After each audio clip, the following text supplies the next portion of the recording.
olwaleero musango gwa David Balonde mu ssentebe w'akakiiko k'eby'ettaka mu Kampala n'abalala bavunaanibwa nabo, naye Katemba abaddemu tagambika oluvannyuma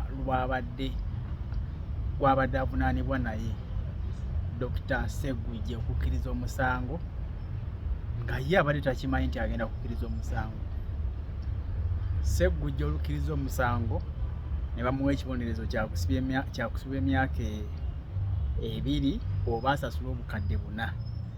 Omusango gwaki yacupula empapula z'eddwaliro n'aziwa Balondemu okuba ng'afuna akalulu ka kkooti mu kkooti. Kakati bibadde biri bityo, omuwabi wa gavumenti Jonathan Mwaganya n'ategeeza nti ate ono we basingisiza omusango bakkaanyizza agenda kuba mujulizi waabwe mu musango guno. Balondemu n'atunula ebikalu n'awakanya kino. Bannamateeka tebabadde abali mu musango guno. Akati munnamateeka gwe basindise okubakiikirira n'agamba omulamuzi sina kye mmanyi ku bujulizi obugenda okuba mu kkooti, nsabayo obudde omusango bagwongereyo. Omulamuzi n'agaana. Balondemu ne yeekyanga n'agoba bannamateeka be musango.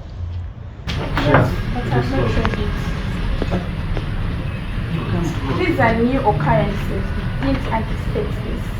What? So I need time, and Press also needs time to re-interview his clients. I'm unable to proceed. Yes, you will. And you have his statement. Mateeka tebabadde abali mu musango guno. Akati munnamateeka gwe basindise okubakiikirira n'agamba omulamuzi sina kye mmanyi ku bujulizi obugenda okuba mu kkooti, nsabayo obudde omusango bagwongereyo. Omulamuzi n'agaana. Balondemu ne yeekyanga n'agoba bannamateeka be musango. Ekiddiridde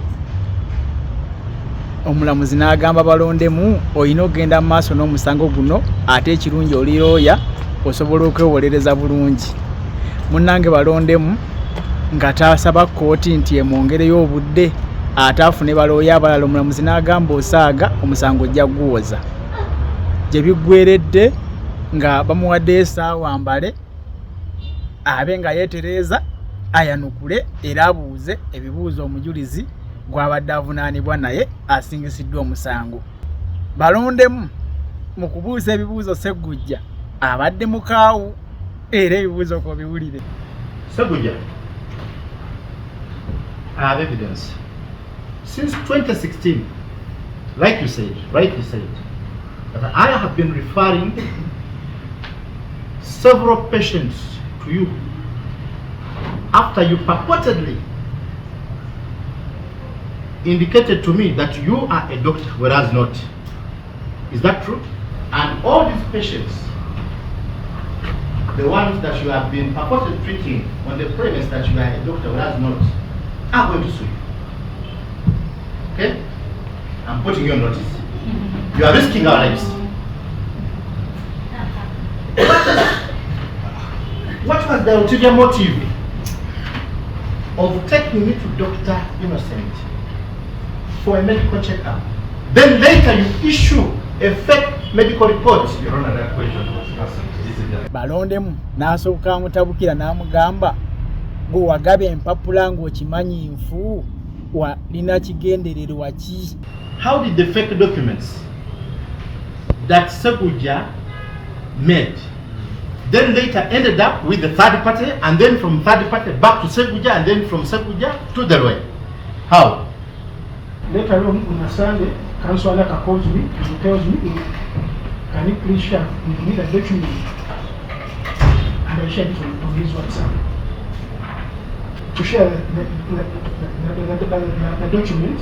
The fake document. Yes, so Mr. Balonde. Do you recognize where the date is? 11th January 2024. When did you take it? The date? Is that what? The date here is 11th of January 2024. 11th January 2024.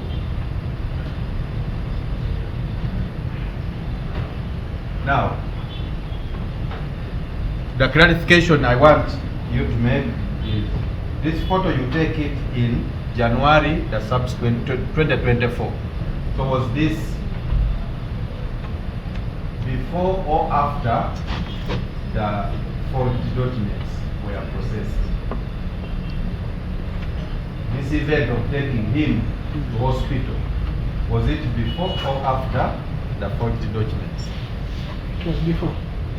Kooti ebaddemu ebintu bingi nnyo ebinsanyudde olwaleero era ngendanga okujja wano mbanyumize ku nsonga ezibeera mu kooti ez'enjawulo mubeere nga nammwe muzimanya nga bw'olabye ensonga zino. Omusango guno guddamu ng'ennaku z'omwezi 6 omwezi ogujja ogw'omunaana era nga balondemu n'abalala bavunaanibwa omusango ogw'okwefuula kye batali bwe basaba bannansi b'eggwanga lya Amerika ensimbi za kuno obuwumbi obusoba mu 3 nga babalimbye nti bagenda kubakkiriza bakolere wano mu Uganda n'okubagulirawo kampuni etunda ebintu ebyenjawulo ebizimbisibwa n'ebyamasannyalaze.